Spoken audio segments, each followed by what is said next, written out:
ఇంతవరకు మనం చూసిన బోధకి సంబంధించి చాలామంది లేవనెత్తే అభ్యంతరాలు, వాటికి సమాధానాలు మనము వాక్యంలో నుంచి చూడబోతున్నాం. అయితే అంతకంటే ముందు ఒక 2 పదాలకి అర్థం మీకు తెలుసుంటే బాగుంటుంది అని అనిపించి అది మీకు చెప్పాలనుకున్నాను. ఒకటి ఏంటంటే సెసేషనిజం అనే పదం స్వస్థతలు, ప్రవచనాలు, భాషలలో మాట్లాడడం వంటి అద్భుత వరాలు నిలిచిపోయాయి లేదా ఆగిపోయాయి లేదా నేడు పరిశుద్ధాత్మ వాటిని ఎవరికీ అనుగ్రహించడం లేదు అని చెప్పడమే ఆ బోధనే సెసేషనిజం అంటాం. ఏంటది? అద్భుత వరాలు చెప్తారా? అద్భుత వరాలు ఏమయ్యాయి? నిలిచిపోయాయి. ఇంగ్లీష్లో సీజ్డ్, నిలిచిపోవడాన్ని సీజ్డ్ అంటారు, అందుకనే దాన్ని సెసేషనిజం అని అన్నారనమాట. లేదు లేదు లేదు, అద్భుత వరాలు నేటికి కొనసాగుతూనే ఉన్నాయి, దే ఆర్ స్టిల్ కంటిన్యూయింగ్ అని చెప్పడాన్ని కంటిన్యూయేషనిజం అని అంటారు. సెసేషనిజం అంటే అద్భుత వరాలు నిలిచిపోయాయి అని, కంటిన్యూయేషనిజం అంటే అద్భుత వరాలు కొనసాగుతున్నాయని. ఆత్మవరాలు కాదు, అద్భుత వరాలు. ఆత్మవరాలలో ఇదొక సబ్ కేటగిరీ. అది మీకు అర్థమైంది అనుకుంటున్నాను. ఈ రెండిటిలో సెసేషనిజమే వాక్యానుసారం, అంటే అద్భుత వరాలు నిలిచిపోయాయి అని చెప్పడమే వాక్యానుసారమైందని నిర్ధారించుకోవడానికి కావాల్సిన రుజువులు మనము గడిచిన 4 సెషన్లను మనం చూస్తూ వచ్చాం. సెసేషనిజంని చాలామంది అపార్థం చేసుకుంటున్నారు, వాక్యాన్ని సరిగ్గా అర్థం చేసుకోకుండా కొన్ని ఆరోపణలు చేస్తున్నారు. మీరు అట్లా అపార్థం చేసుకోకూడదని వాటిని మీతో పంచుకోవడానికి ఇష్టపడుతున్నాను. అందులో మొదటి ఆరోపణ మీ నోట్స్లో కూడా ఉంది. మొదటి ఆరోపణ, పరిశుద్ధాత్మ అసలు మొత్తానికే పనిచేయడం మానేశాడు, ఈ రోజుల్లో ఆయన ఎటువంటి అద్భుతాలు, స్వస్థతలు చేయడం లేదని సెసేషనిస్టులు చెప్తారు అనేది ఒక ఆరోపణ. ఇది పూర్తిగా అవాస్తవం. మనం అది చెప్పట్లేదు. ఏ స్థానిక సంఘంలోనే కానీ లేదా ఏ విశ్వాస జీవితంలోనే కానీ పరిశుద్ధాత్మకు వేరుగా నిత్యత్వానికి సంబంధించిన ఏ కార్యము జరగడం లేదు. ఎటువంటి అద్భుతం జరిగినా, సహజాతీతమైన ఎటువంటి కార్యము జరిగినా, అది మన రక్షణకు సంబంధించిందైనా సరే, అదంతా పరిశుద్ధాత్మ యొక్క ప్రమేయముతోటి ఆయన శక్తి ద్వారానే జరుగుతుంది. అయితే దేవుడు నేరుగా విశ్వాసుల జీవితాల్లో అద్భుత కార్యాలు చేయడానికి, ఒక వ్యక్తికి అద్భుతాలు చేసే వరం అనుగ్రహించి లేదా సామర్థ్యం అనుగ్రహించి అతని ద్వారా లేదా ఆమె ద్వారా అద్భుత కార్యాలు చేయడానికి వ్యత్యాసం ఉంది. మీకు అర్థమైందా? ఇప్పుడు నాకు జ్వరం వచ్చింది లేదా ఏదైనా అనారోగ్యం వచ్చింది, నేను ప్రార్థన చేసుకున్నాను. దేవుడు నన్ను స్వస్థపరుస్తాడా? స్వస్థపరచడా? స్వస్థపరచాలనుకుంటే స్వస్థపరుస్తాడు నేరుగా, అది వేరు. ఒక వ్యక్తికి స్వస్థపరిచే వరం ఇచ్చి అతని ద్వారా దేవుడు స్వస్థపరుస్తాడు అని అంటే, నేడు అటువంటి అద్భుత వరాలు లేవు, నిలిచిపోయాయి. ఒక ఉద్దేశం కోసము ఒక నిర్దిష్టమైన గుంపు వారికి మాత్రమే, అపోస్తలులకు మాత్రమే ఇవ్వబడ్డ వరాలు వారి కాలముతోనే నిలిచిపోయాయి. అలా ఒక వ్యక్తి ద్వారా కాకుండా నేరుగా దేవుడు ఈరోజు మనలోనే స్వస్థతలు కానీ అద్భుతాలు కానీ అవన్నీ చేస్తూ ఉన్నాడు అని మనం చెప్తున్నాం. సో ఆ రెండింటి మధ్య వ్యత్యాసం మీరు జాగ్రత్తగా అర్థం చేసుకోవాలి. కాబట్టి మనం నిలిచిపోయాయి అని అంటున్నప్పుడు చాలామంది చేసే కంప్లైంట్ అదే, అద్భుత వరాలు నిలిచిపోయాయి, అద్భుతాలు కాదు. అద్భుతాలు నేటికి దేవుడు చేస్తూనే ఉన్నాడు. స్వస్థత వరం నిలిచిపోయింది, స్వస్థతలు కాదు. స్వస్థతలు దేవుడు నేటికి చేస్తూనే ఉన్నాడు. పరిశుద్ధాత్మ అద్భుత వరాలను అనుగ్రహించడం నిలిచిపోయింది, పరిశుద్ధాత్మ పనిచేయడమే నిలిచిపోలేదు.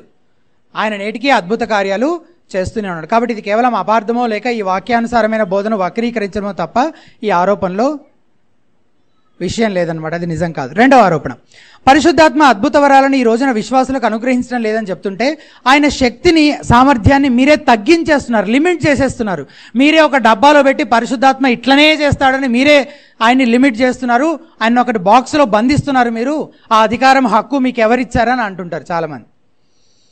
ఆయన అట్లా నేనో మీరో బంధించడానికి ఆయన దేవుడు అండి.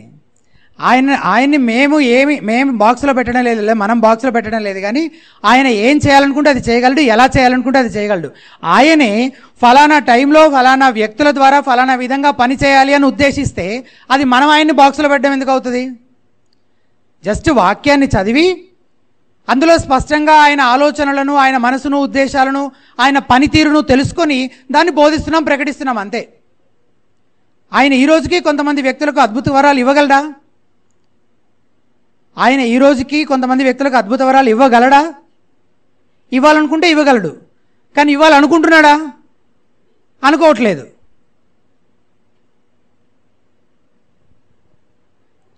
కాబట్టి మనమేమే పరిశుద్ధాత్మను బాక్సులో పెట్టడం లేదు, కానీ వాక్యాన్ని ఉన్నదన్నట్టు నిజాయితీగా బోధిస్తున్నాం అంతే. మూడవ ఆరోపణ, దేవుడు ఈ రోజున విశ్వాసులతో మాట్లాడడం లేదు అని సెసేషనిస్టులు బోధిస్తారు అనేది ఆరోపణ. ఎవరు చెప్పారు? పొద్దునుంచి ఇప్పుడు దాకా మీరు విన్నారు కదా. ఎవరైనా అన్నారా దేవుడు ఈరోజు మనతో మాట్లాడడు అని? అవును, పాత నిబంధనలో కానీ కొత్త నిబంధన కాలంలో కానీ కొంతమందితో దేవుడు నేరుగా మాట్లాడినట్టు మనం చూస్తాము. ఈ రోజున నీతోటి నాతోటి అలా అయితే మాట్లాడు. కలలు దర్శనాల ద్వారా కూడా ఆయన ఈరోజు మనతోటి మాట్లాడు. ప్రార్థన చేసుకుంటే నాకు అలా అనిపిస్తుంది, ఏదో కనిపిస్తుంది, మెలనైన స్వరం ఏదో వినిపిస్తుంది అంటే అలా కుదరదు. ఇప్పటికీ దేవుడు మనతో అలా మాట్లాడతాడని బైబిల్ చెప్పటం లేదు. అయితే దేవుడు అసలే మాట్లాడని చెప్పడం లేదు. దేవుడు మాట్లాడతాడు ఎలా? తన వాక్యము ద్వారా మనతో మాట్లాడతాడు. నాలుగవ ఆరోపణ, సంఘకాలంలో అద్భుత వరాలు నిలిచిపోయాయి అని కొత్త నిబంధనలో స్పష్టంగా ఎక్కడా చెప్పబడలేదు కదా. ఇది ప్రశ్న. చూపించండి. ఇప్పుడు చాలామంది అడిగే ప్రశ్న, చెప్పండి బ్రదర్, ఎక్కడుంది బైబిల్లో అద్భుత వరాలు నిలిచిపోయాయి? చూపించండి. ఏ పుస్తకము, ఎన్నో వచనము? ఎంత స్టూపిడ్ క్వశ్చన్ అంటే అది. పోయినసారి మనము, ఒకవేళ మీరు ఎవరైనా వచ్చుంటే కనుక మీకు గుర్తుండొచ్చు, నేరుగా లేనంత మాత్రాన అసలు అది మొత్తానికే లేనట్లు కాదు. చిన్న ఉదాహరణ, త్రిత్వము అనే పదం బైబిల్లో ఉందా? త్రిత్వము అనే పదం ఉంది లేదని చెప్పక్కర్లేదు, నాకు వచనం చెప్పండి చాలు. త్రిత్వము అనే పదం బైబిల్లో లేనంత మాత్రాన ఆ ఆలోచనే బైబిల్లో లేదు, ఆ బోధే బైబిల్లో లేదు అని మనం అనం కదా. చాలాసార్లు మనం ఏం చేస్తాం, చాలా మాటలు మనం పదాలు వాడతాం. మనము ఆ భావనని, ఆ ఆలోచనని, ఆ బోధని వ్యక్తపరచడం కోసం. ప్రతి ఆదివారం బోధకుడు పులిపీఠం దగ్గర నిలబడి బోధించేటప్పుడు ఏం చేస్తున్నాడు? జస్ట్ వచనాలు చదివి వినిపిస్తున్నాడా? లేదా తన సొంత మాటల్లో మనకు అర్థమయ్యే రీతిని వివరిస్తున్నాడా? పాటలు పాడేటప్పుడు మనం ఏం చేస్తున్నాం? బైబిల్లో వచనాల్ని పాడుతున్నామా? కాదు కదా. సో ఆ పదాలు, ఇతర మాటలు, భాష, అసలు భాష ఇచ్చిందే దేవుడు, దాన్ని వాడుకొని బైబిల్లో బోధిస్తున్నటువంటి ఒక బోధని, ఒక ఆలోచనని మన సొంత మాటల్లో వ్యక్తపరచడాన్ని బైబిల్ కాదంటోందా? కాదు కదా. కాదని ఎలాగైతే బోధకుల్ని, అపోస్తలుల్ని, ప్రవక్తల్ని ఎందుకు ఇచ్చింది? అసలు బోధకుని నియమించింది ఎందుకు? దాన్ని వివరించమనే కదా, సొంత మాటల్లో. సో అది తప్పేం కాదు. ఒకవేళ బైబిల్ అంతట్లో ఉన్న త్రిత్వమై ఉన్నాడు దేవుడు అనే ఆలోచనని త్రిత్వం అనే ఒక పదం ద్వారా మనం వ్యక్తపరచగలుగుతున్నప్పుడు ఆ పదాన్ని వాడుకోవడంతో ఇబ్బంది ఏం లేదు. అలాగే అద్భుత వరాల పరిశీలన, అద్భుత వరాలు ఆత్మవరాలకు వేరుగా అందులో నుంచే తీసిన ఒక సబ్ కేటగిరీ ఇది. ఎందుకంటే అది అద్భుత రీతిన ఎక్సర్సైజ్ చేయబడే గిఫ్ట్స్ కాబట్టి, మిరాక్యులస్గా, నార్మల్గా కాకుండా, అందుకని దాన్ని అద్భుత వరాల పరిశీలన అని పెట్టుకున్నాం. అంతేగాని అది బైబిల్లో నేరుగా లేనంత మాత్రాన ఆ బోధే లేదు అనడానికి లేదు. ఉదయం నుంచి మనం ఎక్కడి నుంచి నేర్చుకుంటున్నాం, ఎక్కడి నుంచి చూస్తున్నాం, అన్ని విషయాలు బైబిల్లో నుంచే చూసి నిర్ధారించుకుంటున్నాం. కాబట్టి ఆ బోధ ఖచ్చితంగా బైబిల్లో ఉంది అని మనకు అర్థమవుతుంది. ఎవరికైనా కనిపించట్లేదు అంటే చూడగలిగే కనుల కోసం, పరిశుద్ధాత్మ వెలిగింపు కోసం ప్రార్థన చేసుకోవాలి, అంతే. ఇంకా 5వ ఆరోపణ, కొరింథీయులకు రాసిన మొదటి పత్రిక 13వ అధ్యాయం 10వ వచనం వంటి కొత్త నిబంధన వాక్య భాగాలు అద్భుత వరాలు క్రీస్తు రాకడ వరకు కొనసాగుతాయని స్పష్టం చేస్తున్నాయి కదా. అంటే స్పష్టం చేస్తున్నాయా లేదా అని పరిశీలిస్తే తెలుస్తుంది. అది వాళ్ళు రైజ్ చేసే అబ్జెక్షన్ అనమాట. ఆ వచనం గురించి ఇందాక బిబు గారు కూడా ప్రస్తావించారు. నేను ఇంకొంచెం లైట్ దానిపైన వేయాలని అనుకుంటున్నాను. 8th verse ఒకసారి చూడండి, మీకు ఇచ్చిన నోట్స్లో ఉంది. ప్రేమ శాశ్వత కాలముండును, ప్రవచనములైనను నిరర్థకములగును, భాషలైనను నిలిచిపోవును, జ్ఞానమైనను నిరర్థకమగును. అంటే ప్రేమ యొక్క శాశ్వతత్వంతో పోలుస్తూ వరాలు తాత్కాలికమైనవి అని చెప్తున్నాడు. బేసిక్గా అది మొత్తం వచనంలో ఉన్న పాయింట్. కానీ అవి ఎప్పుడు నిలిచిపోతాయో ఈ వచనంలో చెప్పట్లే కదా. నిరర్థకం అయిపోతాయి, నిలిచిపోతాయి అని చెప్పాడు. కానీ ఎప్పుడు అది జరుగుతుంది? 9, 10 వచనాల్లో చూడండి. మనము కొంత మట్టుకు ఎరుగుదుము, కొంత మట్టుకు ప్రవచించుచున్నాము, కానీ పూర్ణమైనది వచ్చినప్పుడు పూర్ణము కానిది ఎప్పుడవుతుంది? ఎప్పుడు నిరర్థకం అవుతుంది? పూర్ణమైనది వచ్చినప్పుడు పూర్ణము కానిది నిరర్థకం అవుతుంది. కానీ ఈ వచనాల్లో భాషావరం గురించిన ప్రస్తావన ఉందా?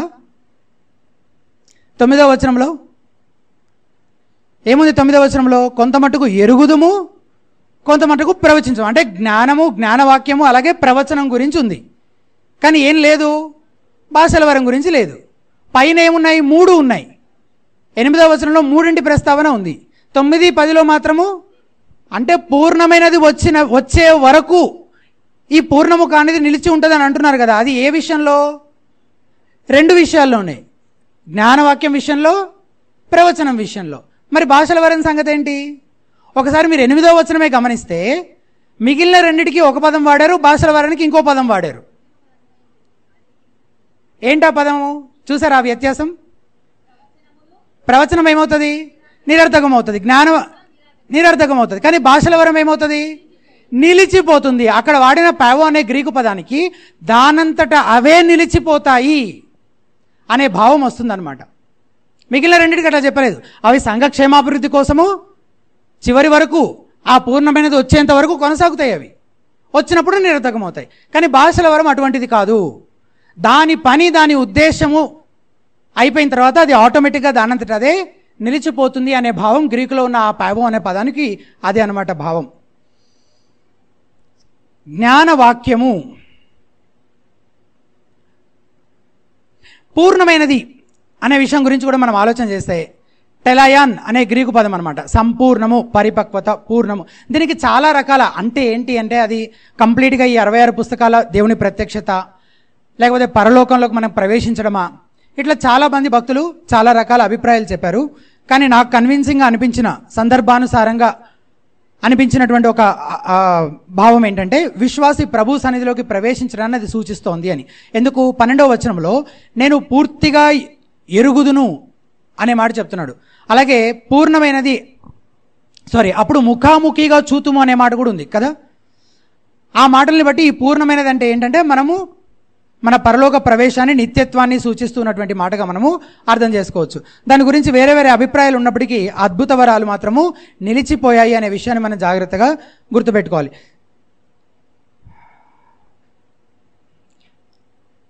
అద్భుత వరాలు కొనసాగుతున్నాయని చెప్పడానికి ఈ వచనం ఏమైనా సరిపోతుందా అంటే అసలు సరిపోకపోగా సంఘ చరిత్రలో ఈ వచనాన్ని ఎక్కువగా దేనికి వాడారంటే భాషల వరం వంటి అద్భుత వరాలు నిలిచిపోయాయని వాదించడానికి వాడారనమాట. ఈ వచనాన్ని చాలా స్పష్టంగా నిలిచిపోయాయి. ఆ సీజ్ అనే మాట ఉంది కదా, సెసేషనిజం,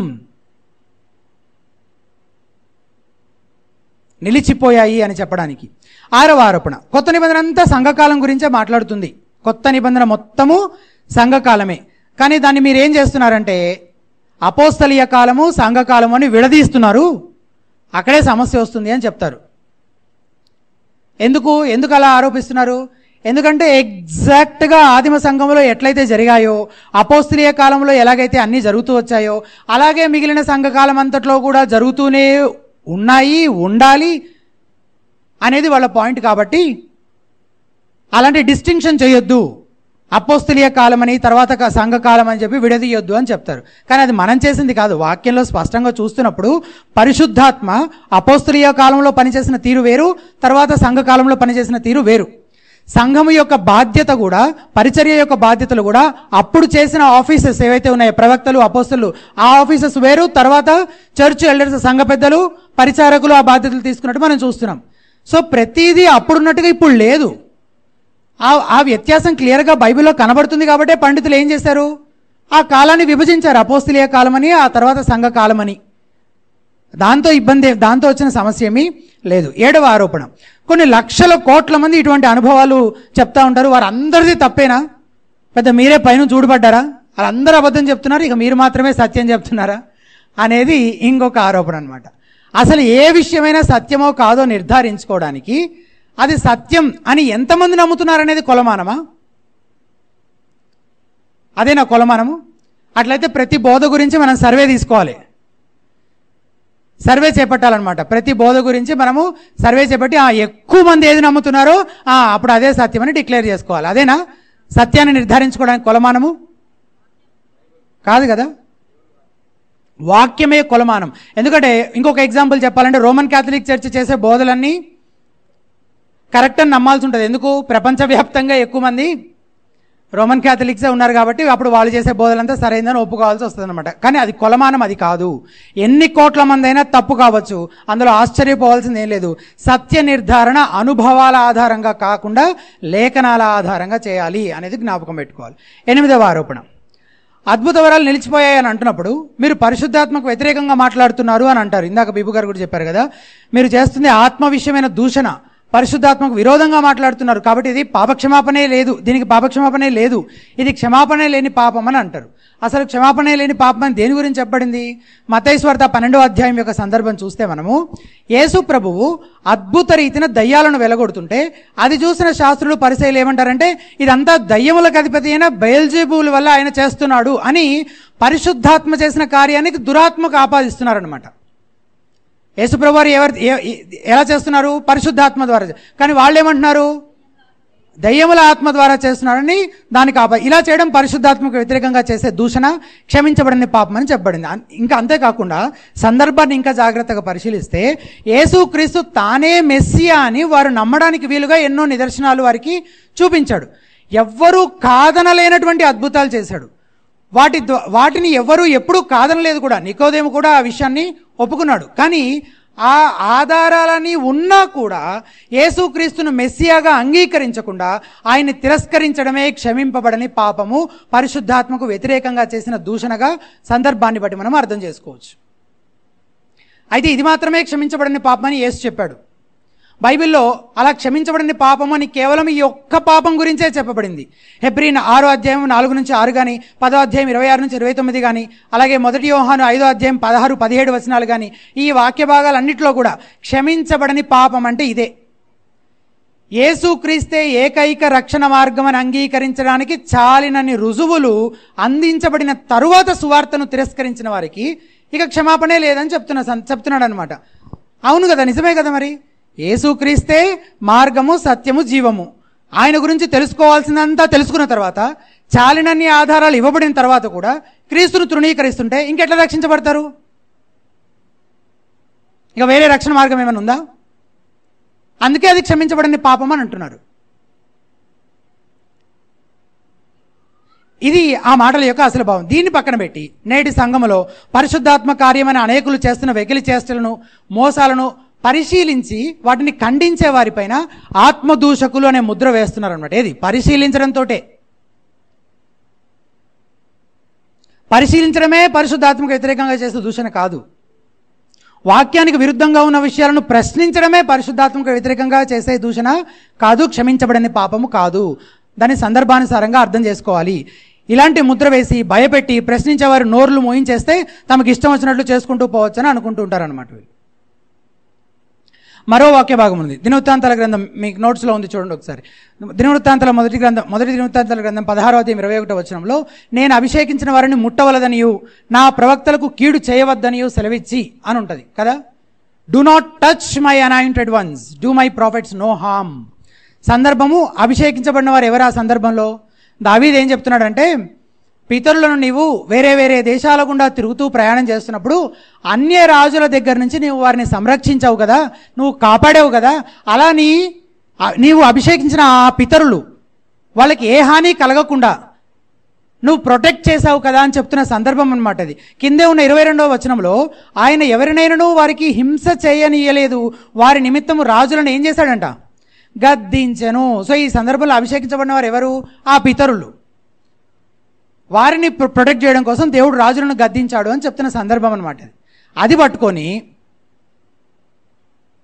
ఇది మనకు అన్వయించాల్సి వస్తే, ఒకవేళ మనకు అన్వయించాల్సి వస్తే ఎట్లా అన్వయించాలి? కొత్త నిబంధనలో ప్రతి విశ్వాసి అభిషిక్తుడే అని 1 యోహాను 2:20 చెప్తుంది కదా. అలాగే కొరింథీయులకు రాసిన 2వ పత్రిక 1వ అధ్యాయం 21-22 వచనాలు కూడా స్పష్టం చేస్తున్నాయి. కానీ చాలామంది కరిజ్మాటిక్ ప్రీచర్స్ లేదా కొంతమంది పాస్టర్లు అంటారు, మేమే ఆ అభిషిక్తులం, మమ్మల్ని ఎవరైనా ముట్టుకున్నారా, మా జోలికి ఎవరైనా వచ్చారా, ఇక అంతే సంగతులు. సందర్భంలో దేవుడు పితరులకు భౌతిక సంరక్షణ అనుగ్రహించాడని దావీదు చెప్తుంటే, వీళ్ళేం చేస్తున్నారు? తమను ప్రశ్నించేవారు నోర్లు మూయించడానికి చాలామంది ఈ వచనాన్ని వాడుతూ ఉన్నారనమాట. అది సరైనది కాదు. 9వ ఆరోపణ, నాన్ ఎసెన్షియల్ డాక్ట్రిన్స్. అంటే వీటి విషయంలో ఎవరేం నమ్మినా ఏం పర్వాలేదు, దట్స్ ఫైన్, పర్వాలేదు. ఏం కావాలి? మనం ఏమేం చేయాలి? ఇవన్నీ పక్కన పెట్టి మనం చెప్పండి. మీరు అందరూ యూట్యూబ్ కామెంట్స్ ఎక్కువగా చదివే వాళ్ళు టక్కని చెప్తారు,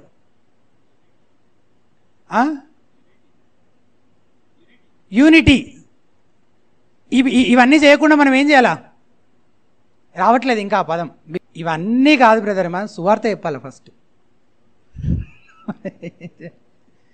మనం ఏం చేయాలి? ఇవన్నీ పక్కన పెట్టి సువార్త చెప్పాలి. ఇవన్నీ ఎడిపోయినా పర్వాలేదు, ఎవరేం నమ్మినా పర్వాలేదు.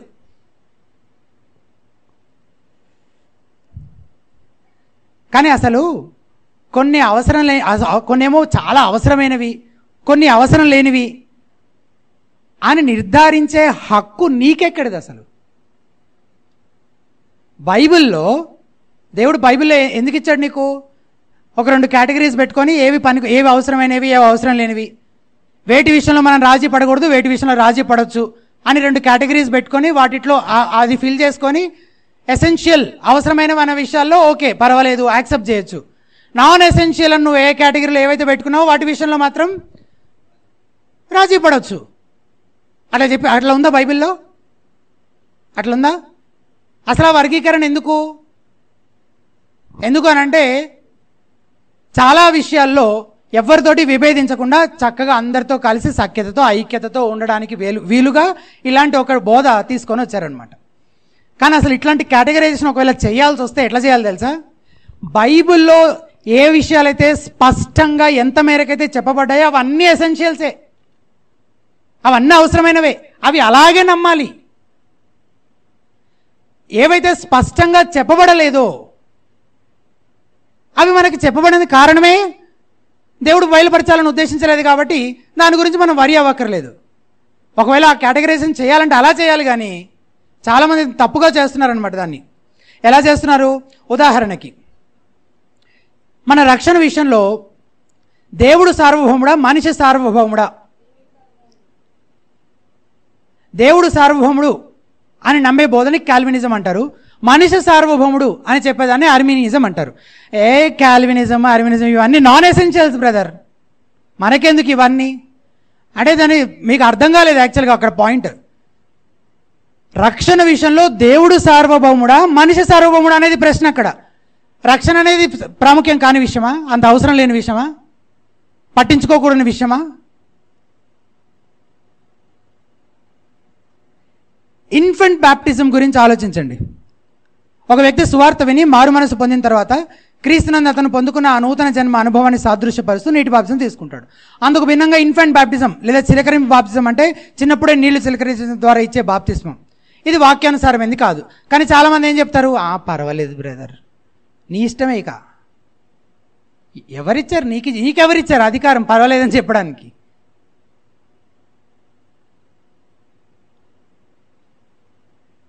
కాబట్టి అటువంటిది సరైనది కాదు. అటువంటి కేటగరైజేషన్ ఒకవేళ ఇలా చేస్తే కనుక అది సరైనది కాదు అనేది జ్ఞాపకం పెట్టుకోవాలి. 10వ ఆరోపణ చివరిది, నీకు ఆ అనుభవం లేదు. ఈ అద్భుత వరాలు వీటి గురించిన అనుభవము మీకు లేదు కాబట్టి మమ్మల్ని తప్పుపట్టే హక్కు నీకు లేదు. ఎక్కడుంది అట్లాగని? అనుభవం లేకపోతే తప్పుపట్టే హక్కు లేదని నువ్వు కూడా అడిగితే దేవుడు నీకు కూడా భాషలతో మాట్లాడే వరం అనుగ్రహిస్తాడు అని చెప్తుంటారు అనమాట. ఇలా మాట్లాడే వారంతా ఏం చేస్తున్నారంటే తమ అనుభవాలకు లేఖనాల కంటే పెద్దపీట వేస్తున్నారు, లేఖనాల కంటే ఎక్కువ ప్రాధాన్యతనిస్తున్నారు. నేనేమంటున్నాను? ఇందులో నుంచి చూపించండి అంటున్నాను. దీని ఆధారంగా అవి నిలిచిపోయాయి అంటున్నాను. లేదు నీకు అనుభవం లేదు కాబట్టి నీకు తెలియట్లేదు అంటే దీనికి వేరుగా, దీనికి వ్యతిరేకంగా అనుభవాలే ప్రాముఖ్యంగా ప్రమాణంగా పరిగణించి వాళ్ళు చెప్తున్న పాయింట్ ఒప్పుకోవాలా నేను? అంటే నేను ఒప్పుకోను. అనుభవాలు కాదు ప్రాముఖ్యము, అవి కాదు ప్రమాణము, లేఖనమే ప్రమాణము. నీకు అనుభవం లేదు కాబట్టి నీకు ప్రశ్నించే హక్కు లేదు, తప్పు పట్టే హక్కు లేదు అని అనద్దు. నాకున్నా లేకపోయినా వాక్యానికైతే ఉంది కదా, వాక్యం తప్పు పడుతుంది, ఖండిస్తుంది కాబట్టే మనం కూడా ఆ పని చేస్తున్నాం అంతే. సత్య నిర్ధారణ అనుభవాల ఆధారంగా కాదు కానీ లేఖనాల ఆధారంగా చేయాలని గుర్తుపెట్టుకోవాలి. సో ఇప్పటికీ మీకు మిగిలిపోయిన ఇంకా చాలా ప్రశ్నలు ఉంటాయి, అవన్నీ కూడా మనం Q&Aలో చూద్దాము. అయితే మీలో చాలామంది ఈ విషయాలు కొత్తగా వింటూ ఉండొచ్చు. అలా వింటూ ఉన్నప్పుడు మనకేమనిపిస్తుంది అంటే అరే ఇంతకాలం నుంచి మేము వింటున్నాం కానీ అసలు ఇవన్నీ ఎప్పుడు ఇట్లా వినలేదు, ఇవి చాలా కొత్తగా ఉన్నాయి కదా అని అనిపించవచ్చు. అది సహజమే. కానీ మనం ఎంతకాలం నుంచి ఉన్నాము? మహా ఉంటే ఇక్కడున్న వాళ్ళ వయసు అంతా కూడా అందరిలోకెల్లా పెద్ద వయసు తీసుకున్న ఒక 60-70 ఏళ్ల నుంచి మనం ఉనికిలో ఉన్నాం కదా. కానీ అసలు మనము బైబిల్ గురించి, దేవుడి గురించి తెలుసుకోవాల్సినంత ఈ 60-70 సంవత్సరాలను మనం చూసి తెలిసేసుకోగలిగినామా? మనమేనా ఫస్ట్ బైబిల్ చదివేది? కాదు కదా. అంటే మనకంటే ముందు సంఘ చరిత్రలో మనకంటే ముందు నడిచిన భక్తులు వాళ్ళు బైబిల్ని ఎలా అర్థం చేసుకున్నారు అనే విషయాన్ని పరిశీలించడం కూడా చాలా ప్రాముఖ్యమైన విషయం అని చెప్తున్నాను. ఎందుకంటే చరిత్రలో ముందు నడిచిన వాళ్ళు ఎవ్వరికీ అర్థమవ్వని ఒక కొత్త భావం ఏదో నాకే అర్థమవుతుంది ఇప్పుడు వాక్యం పలానా వచనానికి అని అంటే అప్పుడు పొరపాటు ఎవరిలో ఉన్నట్టు? సంఘ చరిత్రలో ముందు నడిచిన భక్తులు పితరులు ఎవరికి అర్థం కాలే, కానీ ఈ వచనానికి ఇదే భావం ఇప్పుడు నాకే అర్థమైంది. అప్పుడు సమస్య ఎక్కడుంది? నాలోనే ఉంది. కాబట్టి ఆ పొరపాటు మనం చేయకూడదని మీకు చెప్పడానికి ఈ అద్భుత వరాలు నిలిచిపోయాయనే విషయం కూడా మనం సృష్టించి తయారు చేసి మనమే కొత్తగా మొట్టమొదటిసారిగా ఇప్పుడు ఈ సెమినార్ బట్టి బోధించట్లేదు. భక్తులు చాలామంది గతంలో చరిత్ర అంతా కూడా నమ్మిన వాటినే, నమ్మకంగా బోధించిన వాటినే మనం కూడా బోధిస్తున్నామని చెప్పడానికి మీకు నోట్స్లో కొంతమంది భక్తులు చేసిన స్టేట్మెంట్స్ని నేను ఇచ్చాను. చాలా క్లుప్తంగానే ఉన్నాయి, ఒకసారి అందరం కలిసి చదువుదాం, మీరు ఫాలో అవ్వండి. జాన్ క్రిసోస్టమ్ అనే భక్తుడు 344 నుంచి 407 ఆ టైంలో బ్రతికినటువంటి వ్యక్తి కొరింథీయులకు రాసిన మొదటి పత్రిక 12వ అధ్యాయంపై వ్యాఖ్యానిస్తూ ఈ అధ్యాయం అంతా చాలా అస్పష్టంగా ఉంది. అయితే ఈ అస్పష్టత ఒకప్పుడు సంభవించి నేటి కాలంలో నిలిచిపోయిన వరాల విషయంలో మనకున్న అజ్ఞానం మూలంగా కలిగింది.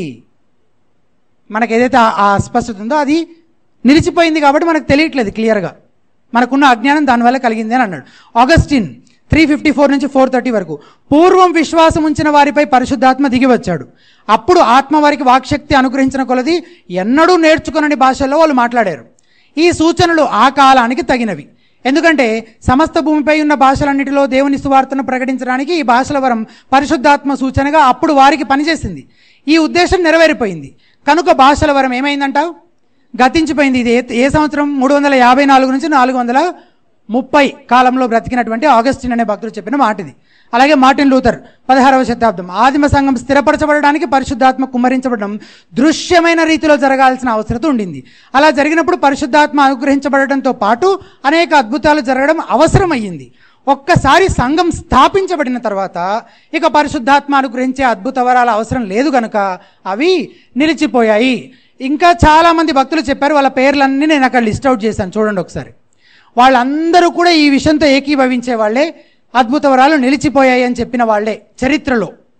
ఇంకా ఇలాంటి భక్తులు ఏమేం చెప్పారో ఈ విషయం గురించి తెలియాలంటే సైన్స్ ఆఫ్ అపోజల్స్ అనే ఒక పుస్తకంలో వాల్టర్ చాంట్రీ అనే గారు ఎవరెవరు ఏ భక్తులు దీంతో ఏకీభవిస్తూ ఈ బోధ చేస్తూ వచ్చారో ఒక లిస్ట్ అవుట్ చేశారు తన పుస్తకంలో. ఆయన పుస్తకంలో చదివితే మీకు అర్థమవుతుంది.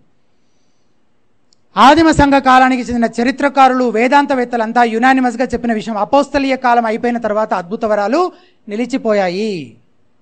సరే, కొనసాగుతున్నాయని చెప్పిన వారు కూడా ఉండుండొచ్చు కదా, ఉండుంటారు కదా. నిలిచిపోయాయని చెప్పేవాళ్ళు ఇంతమంది ఉన్నారు, మీరు చెప్తున్నారు మంచిదే. కొనసాగుతున్నాయని చెప్పేవాళ్ళు కూడా ఉంటారు కదా, ఉన్నారు, అలాంటి వాళ్ళు కూడా ఉన్నారు. కానీ వారు ఎలాంటి వారో తెలుసా? ఒక ఉదాహరణ చెప్తాను. 2వ శతాబ్దానికి చెందిన మోంటెనస్ అనే వ్యక్తి ఒక దుర్బోధకుడు అని ఆదిమ సంఘం గుర్తించింది. ఉదాహరణకి ఇతను వివాహాలను డిస్కరేజ్ చేసేవాడు, పునర్వివాహాలైతే పూర్తిగా నిషేధం అని చెప్పేవాడు. ఎలాగైనా ఈ మాట వినండి, ఎట్లయినా సరే ఒక వ్యక్తి హతసాక్షి అయిపోవడానికే ప్రయత్నించాలని తన అనుచరుల్ని పురికొల్పేవాడట. దానికోసం చాలా దీర్ఘకాలిక ఉపవాసాలు ఉండమని చెప్పేవాడంట. ఫ్రుగియా అనే ప్రాంతంలో వాళ్ళ హెడ్ క్వార్టర్స్ ఉండేవంట, అక్కడే నూతన యెరూషలేం పట్టణం దిగొచ్చేదని చెప్పేవాళ్ళంట. వాళ్ళ అనుచరులందరూ ఆ ఫ్రుగియాకే వెళ్ళేవాళ్ళంట అప్పట్లో. ఇటువంటి అబద్ధ బోధకులు మాత్రమే భాషలు, ప్రవచనాలు వంటి అద్భుత వరాలు ఇంకా కొనసాగుతూనే ఉన్నాయని బోధించారు. దాన్ని బట్టి మీరు అర్థం చేసుకోండి, కొనసాగుతూనే ఉన్నాయి అని చెప్పే వాళ్ళందరూ వాక్యాన్ని ఎట్లా అర్థం చేసుకున్నారో మీకు అర్థమై ఉండొచ్చు. ఆ తర్వాత సంఘ చరిత్ర కూడా పరిశీలిస్తే 17, 18 శతాబ్దాల్లో చిన్నగా ప్రారంభమై 19వ శతాబ్దానికి వచ్చేసరికి ఈ బోధ కాస్త ఎక్కువగా వ్యాపించి 20వ శతాబ్దం నాటికి ఒక ఉద్యమం రూపం దాల్చిందనమాట. ఆ ఉద్యమంలో భాగంగానే ఈరోజు నిజామాబాద్లో ఉన్న చర్చిల్లో 99% ఇవే ఉన్నాయి. మొత్తం చరిత్ర అంతా లేదు. 17, 18 కొంచెం, 19 ఇంకొంచెం, 20వ శతాబ్దానికి వచ్చేసరికి అది ఒక ఉద్యమంగా మారి అన్ని సంఘాలకి విస్తరించి సంఘాన్ని భ్రష్టు పట్టించే పనిలో సాతానీ బోధని వినియోగిస్తూ ఉన్నాడు అనమాట. కాంటెంపరీ ఎగ్జాంపుల్స్ చూస్తే the church of later day science, Mormons అంటారనమాట. వీళ్ళు కూడా ప్రత్యక్షతలు ఇంకా అద్భుత వరాలు ఇంకా కొనసాగుతున్నాయని చెప్పేవాళ్ళు అనమాట. వీళ్ళు ఏం చేస్తారంటే ద బుక్ ఆఫ్ మార్మన్ అని వాళ్ళు రాసుకున్న పుస్తకాన్ని కూడా బైబిల్కి సమానంగా దైవావేశం కలిగిన పరిశుద్ధ లేఖనాలని అంటారనమాట. అలాగే సెవెంత్ డే అడ్వెంటిస్టులు ఉన్నారు, వీళ్ళు కూడా ప్రవచన వరం ఇంకా కొనసాగుతుందని నమ్ముతారు. అలాగే ఏది సత్యమో నిర్ధారించే అంతిమ అధికారం తమకే, అంటే సెవెంత్ డే అడ్వెంటిస్ట్ చర్చ్కే ఉందని చెప్తారనమాట. అందుకనే తమ ఫౌండర్స్లో ఒకరైన ఎల్ఎన్ జి వైట్ రాసిన రచనలన్నీ ప్రవచనాలని, దైవావేశం వలన కలిగిన లేఖనాలని నమ్ముతారనమాట. ఇవన్నీ ఎందుకు చెప్తున్నాను తెలుసా?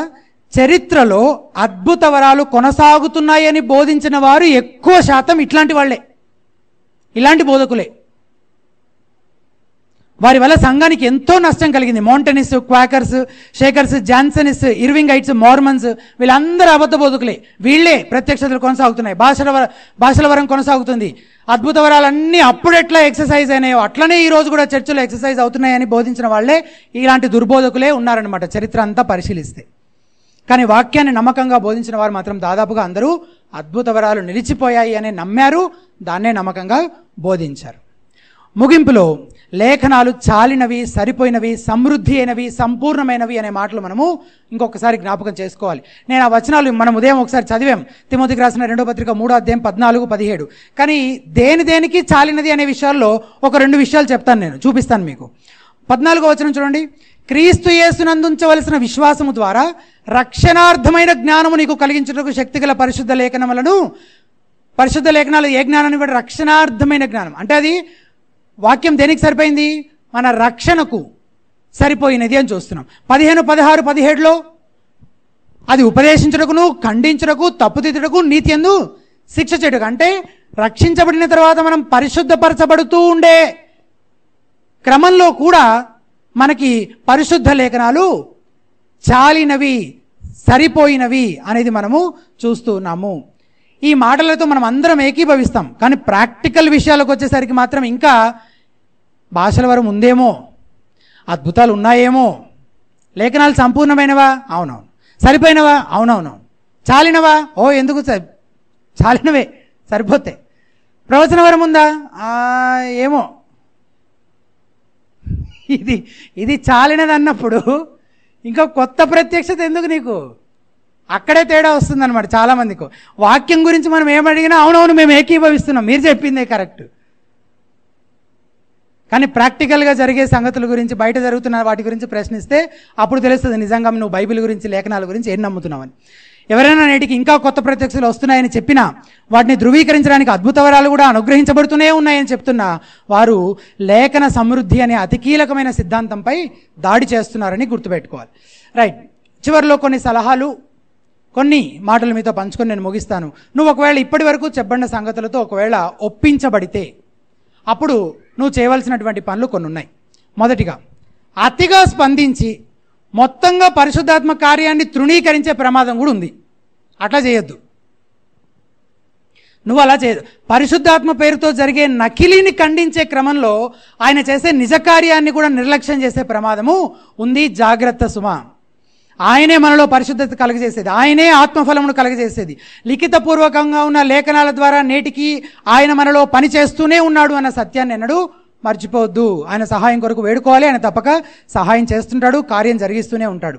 రెండవది, నువ్వు వాక్యం నుంచి నేర్చుకుని పరిశుద్ధాత్మ చేత ఒప్పించబడిన దానిని గట్టిగా పట్టుకోవాలి. నువ్వు నమ్ముతున్న ఈ సత్యాన్ని నమ్మేవారు తక్కువే ఉండొచ్చు, కానీ నిరుత్సాహపడద్దు, రాజీ పడద్దు. లేఖనం ఇచ్చే సాక్ష్యాన్ని నీ హృదయంలో ముద్రించుకోవాలి.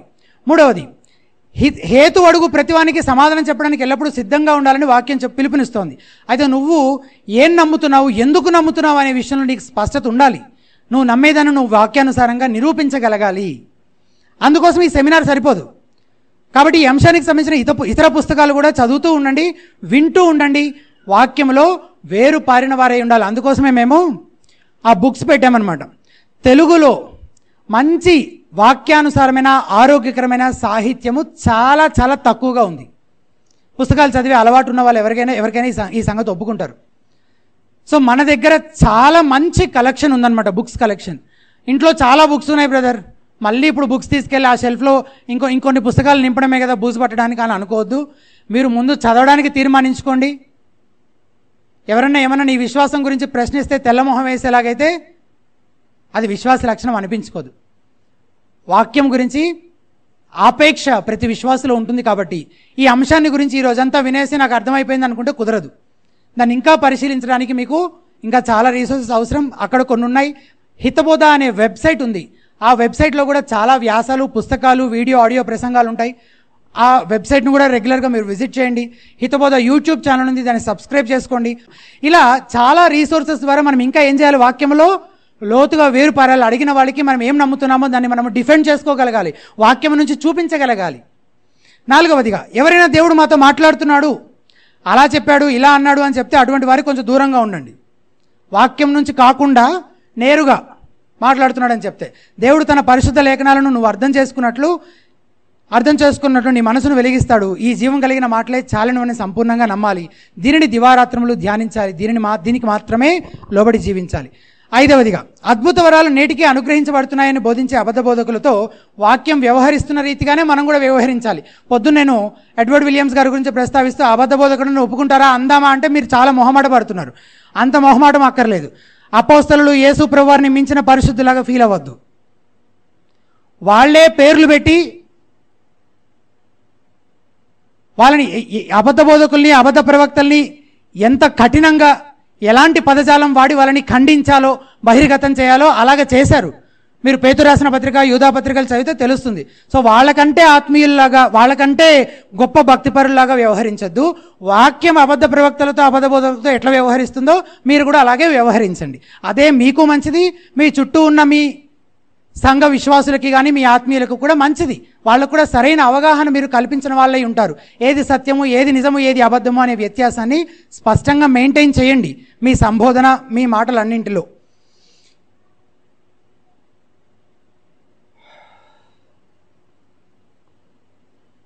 సరే, రక్షించబడిన విశ్వాసే, కానీ ఎవరో చెప్పారని ఈ అద్భుత వరాల పేరుతో జరిగే మోసంలో చిక్కుకున్నాడు. అప్పుడు ఏం చేయాలి? సహాయం చేయాలి. సహోదరులుగా పరిగణించి ఓపికతో వాక్యాన్ని వివరించి చెప్పండి, ప్రేమతో గద్దించండి, హెచ్చరించండి. అలాగే మీకు ఒకవేళ అటువంటి స్నేహితులుంటే మీరు వారితో అప్రమత్తంగా ఉండాలి. మీ జీవితంపై, మీ కుటుంబ జీవితంపై, మీ సంఘంపై వారి ప్రభావం పడే అవకాశం ఉంటుంది కనుక వారితో మీ స్నేహానికి ఒక పరిధి పెట్టుకోవడము మంచిది. ఇప్పటి వరకు బోధించిన విషయంలో ఏకీభవించలేక ఇటు అటు నిర్ధారించుకోలేని స్థితిలో ఎవరన్నా ఉన్నా, ఇంకా ఒప్పించబడిన స్థితిలో ఎవరన్నా ఉన్నా, నా విన్నపం ఏంటంటే మీరు ఆ స్థితిలోనే ఉండడానికి వీల్లేదు. అది ఎంతో ప్రమాదకరమైన స్థితి. బెరయా సంఘస్థుల వలె వాక్యాన్ని పరిశోధించండి. ఈ విషయంపై వాక్యం ఏం చెప్తుందో ఖచ్చితమైన నిర్ధారణకు, వాక్యానుసారమైన ఒప్పింపుకు రావాలని ప్రేమపూర్వకంగా మిమ్మల్ని అందరినీ బ్రతిమాలుతున్నాను. చివరిగా, క్రీస్తు లేఖనాలను ఎంత లోతుగా ధ్యానించాడో అదే విధంగా నువ్వు కూడా ధ్యానించాలి. ఆయన ఎలా ప్రేమించి వాటిని హత్తుకున్నాడో అలాగే ప్రేమించాలి. వాటికి మాత్రమే లోబడాలి. దేవుడు దైవావేశం వల్ల కలిగిన పొరబడజాలని నిత్య జీవం అనుగ్రహించే తన వాక్యము ద్వారానే మనతో మాట్లాడుతాడు. అది మనకు చాలినది. వాక్యమయ్యున్న మన ప్రభువైన యేసుక్రీస్తు రాకడ వరకు, లేదా ఆయన మనల్ని పరమున చేర్చుకునే వరకు మనం ఆయన వాక్యాన్ని ప్రేమించి భద్రపరుచుకొని దానికి లోబడి జీవించే కృప దేవుడు మనకు అందరికీ అనుగ్రహించునుగాక. మిగిలిన ఆత్మవరాలు దేవుడు మనకు అనుగ్రహించిన వాటిని సంఘ క్షేమాభివృద్ధి కోసం వినియోగించుదాం. ఈ అంశంతో సహా ప్రతి విషయంలోనూ వాక్యానికి మాత్రమే తలొగ్గుదాము. దానికి మాత్రమే లోబడి జీవించడానికి మనము సమర్పించుకుందాము. మనము ఎలా భక్తి చేస్తున్నాము, ఎలా బ్రతుకుతున్నాము, ఎలా జీవిస్తున్నాము, ఏం చేస్తున్నాము, ఏం చేయట్లేదు అనే విషయాల గురించే కాదు బైబిల్ చెప్తుంది, నువ్వు ఏం నమ్మాలి అని కూడా చెప్తుంది. కాబట్టి నీ నమ్మకము అలాగే నీ భక్తి రెండూ వాక్యానికి తగిన విధంగా ఉండేలాగా చూసుకోవాలని విజ్ఞప్తి చేస్తూ నేను ముగిస్తున్నాను. ప్రార్థన చేసుకుందాం.